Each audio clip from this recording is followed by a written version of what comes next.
Монгол Ардын намаас нийслэлийн иргэдийн төлөөлөгчдийн хурлын 5 дугаар тойрогт нэр дэвшигч Дашнямын мөнх жаргал. Баянгол дүүргийн нийгмийн ардчилсан Монголын эмэгтэйчүүдийн холбооны тэргүүлэгч. Баянгол дүүргийн 121-р үүрийн дэд дарга.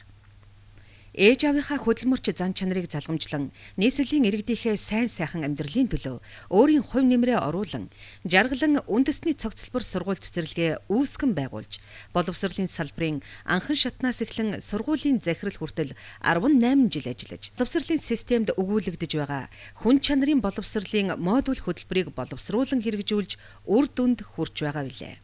Хүн хичээж зүтгэж, хөдөлмөрлөж чадвал богино хугацаанд их зүйлийг хийж бүтээж, амжилтанд хүрч чаддгийг өөрийн ажил хөдөлмөрөөрөө батлан харуулж байгаа чадварлаг эмэгтэй юм. Монголын боловсролын ирээдүйд эхийг хийж бүтээж чадах ийм сайхан, шилдэг, манлайлагч, удирдагч залуу боловсон хүчин нийслэлийн иргэдийн төлөөлөгчдийн хурлын сонгуулийн 5 дугаар тойрогт Монгол Ардын намаас нэр дэвшиж байна. Монгол Ардын намаас нийслэлийн иргэдийн төлөөлөгчдийн хурлын 5 дугаар тойрогт нэр дэвшигч Дашнямын мөнх жаргал.